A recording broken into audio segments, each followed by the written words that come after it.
ఈరోజు Telangana prison department ఒక jail museum start చేశారు. జైల్ మ్యూజియంతో పాటు ఫీల్ ద జైల్ కాన్సెప్ట్లో కూడా ఫీల్ ద జైల్ ఒక బిల్డింగ్, అక్కడ ఎవరు జైల్ అనుభవం కావాలి వాళ్ళు వచ్చి ఇక్కడ ఉండవచ్చు. సో జైల్ మ్యూజియంలో ఇంతకు ముందు మీకు తెలుసు సంగారెడ్డిలో హెరిటేజ్ జైల్ ఉండేది, బట్ అది 2016లో తర్వాత స్టార్ట్ అయింది. తర్వాత అది కొలాప్స్ అయిపోయింది. కొలాప్స్ అయిన తర్వాత జైల్ క్లోజ్ అయిపోయింది. దాంట్లో ఉన్న ఆర్టిఫాక్ట్స్ అండ్ ప్రిజన్ డిపార్ట్మెంట్ సంబంధించిన ఇంపార్టెంట్ వాల్యుయబుల్ ఐటమ్స్ కూడా ఉండేవి. సో అవి తీసుకొచ్చి ఒక సెపరేట్ ప్లేస్లో పెట్టి జైల్ మ్యూజియం కంటిన్యూ చేయాలి అని ఆ అభిప్రాయంతో మేము ఇక్కడ జైల్ మ్యూజియం స్టార్ట్ చేశాము. సో ఇక్కడ జైల్ మ్యూజియంలో మేము అంతా 4 or 5 గ్యాలరీస్లో డివైడ్ చేశాము. ఒక గ్యాలరీలో artifacts, jail artifacts, old jail artifacts ఉన్నాయి.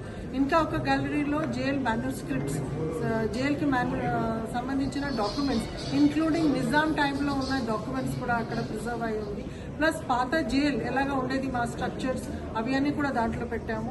Another gallery old practices of jail, ఇంతకు ముందు ఓల్డ్ హిస్టారికల్ ప్రాక్టీసెస్, అది చాలా క్రూయల్గా ఉండేది. ప్లస్ కొంతమంది ఇంపార్టెంట్ మెంబర్స్ తెలంగాణ జైల్లో ఎవరు ఉన్నారు వాళ్ళ గురించి కూడా మేము అది డెపిక్ట్ చేయడం జరిగింది. ప్లస్ కొన్ని ఇంట్రెస్టింగ్ ఫ్యాక్ట్స్ కూడా అబౌట్ ప్రిజన్ డిపార్ట్మెంట్లో అవి కూడా అక్కడ ఉన్నాయి. లాస్ట్ గ్యాలరీ మాకు మోడర్న్ సెక్షన్.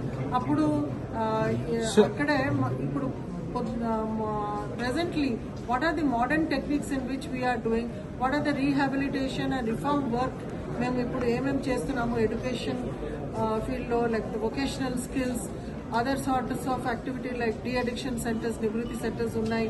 సో ఇవి అన్ని దాంట్లో డెపిక్ట్ చేయడం జరిగింది. సో ఇవి జైల్ మ్యూజియంలో ఎందుకు చేసామంటే ప్రిజన్ డిపార్ట్మెంట్ గురించి అందరికీ తెలియాలి, ఎస్పెషల్లీ స్టూడెంట్స్ అండ్ యూత్కు వాళ్ళు క్రైమ్ ఫ్రీ ఉండాలి, ఇలాగా జైల్లో ఉంటే బాగుండదు అని ఒక మెసేజ్ కూడా పోతుంది. Plus jail history which is also the history of Telangana state, దాని గురించి కూడా తెలియజేయడానికి ఇది పెట్టడం జరిగింది. దాంతోపాటు ఒక cafeteria and audio visual room కూడా పెట్టాము. స్టూడెంట్స్ ఎస్పెషల్లీ జైల్ గురించి వాళ్ళకు చూపించేయడానికి అది పెట్టాము. Apart from that feel the jail కాన్సెప్ట్లో కూడా ఒకటి బిల్డింగ్ అక్కడ ఫీల్ ద జైల్ కాన్సెప్ట్లో పెట్టాము. ఇది కూడా ఒక పాత బిల్డింగ్, చాలా పాతకాలంలో చెంచల్గూడ జైల్ అయిన టైంలో ఇవి అన్ని బిల్డింగ్స్ ఉండేవి. సో దీంట్లో ఏం చేస్తున్నామంటే ఒక 2 ప్యాకేజెస్ ఇస్తున్నాము. ఒక 12-hour ప్యాకేజ్, ఒక 24-hour ప్యాకేజ్. దాంట్లో జైల్లో ఉంటే జైల్ ఇన్మేట్స్ రొటీన్ ఎలాగా, ఫుడ్ అంటే చెంచల్గూడ నుంచి ఫుడ్ తీసుకొచ్చి వీళ్ళకి ఇస్తాము, అకామిడేషన్ ఎలాగా ఉంటుంది, కన్ఫైన్మెంట్ ఎలాగా ఉంటుంది, మీ ఫ్రీడమ్ ఎలాగా, ల్యాక్ ఆఫ్ ఫ్రీడమ్ ఉంటుంది, అది ఒక real life jail life experience చేయగలుగుతారు. సో మా ఈ అభిప్రాయం ఎందుకంటే యూత్ అండ్ స్టూడెంట్స్కు కూడా వాళ్ళకు తెలియజేయాలి దట్ క్రైమ్ చేస్తే you will lose your freedom, మీకు ఒక కన్ఫైన్డ్ స్పేస్లో ఉంటారు, మీరు సోషల్ లైఫ్ ఉండదు. సో ఇవి అన్ని హార్డ్షిప్స్ ఆఫ్ కన్ఫైన్మెంట్ వాళ్ళకు రియలైజ్ అవుతారు. అండ్ దీంట్లో కూడా సెపరేట్ మేము ఒక విమెన్ సెల్ పెట్టాము, ఒకటి ఇండివిజువల్ సెల్ పెట్టాము, ప్లస్ ఒక గ్రూప్ సెల్. ప్లస్ నార్మల్ జైల్లో రొటీన్ యాక్టివిటీస్ వాళ్ళ డిసిప్లిన్ కోసం, రిఫార్మ్ కోసం ఏమేమి యాక్టివిటీస్ వాళ్ళకు చేపిస్తాము ఆ యాక్టివిటీస్ కోసం ఒక వర్క్షాప్ కూడా అక్కడ పెట్టాము. సో అపార్ట్ ఫ్రమ్ దాట్ ఒకటి ఇంట్రెస్టింగ్ కాన్సెప్ట్ అంటే డార్క్ రూమ్ కూడా ఉంది. సో ఎవరు డేర్ చేయగలిగితే అక్కడ కూడా ఉండవచ్చు వాళ్ళు. సో ఈ కాన్సెప్ట్ చేసుకుని ఈరోజు తెలంగాణ ప్రిజన్ స్టార్ట్ చేశారు. I think in the country చాలా తక్కువ ప్రిజన్ మ్యూజియంస్ ఉన్నాయి.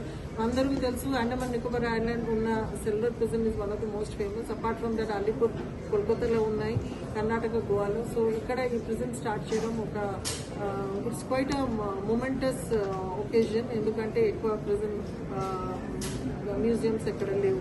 Plus feel the jail is completely new innovative Telangana prison concept. So public ఇవి 2 ఫెసిలిటీస్ పబ్లిక్ మంచిగా యూజ్ చేసి మంచి అవేర్నెస్ క్రియేట్ చేస్తుంది. అండ్ అల్టిమేట్లీ క్రిమినల్ టెండెన్సీస్ తగ్గించడం అండ్ సొసైటీకు క్రైమ్ ఫ్రీ చేయడానికి ఇక్కడ మాకు ఒక ప్రయత్నం తెలంగాణ.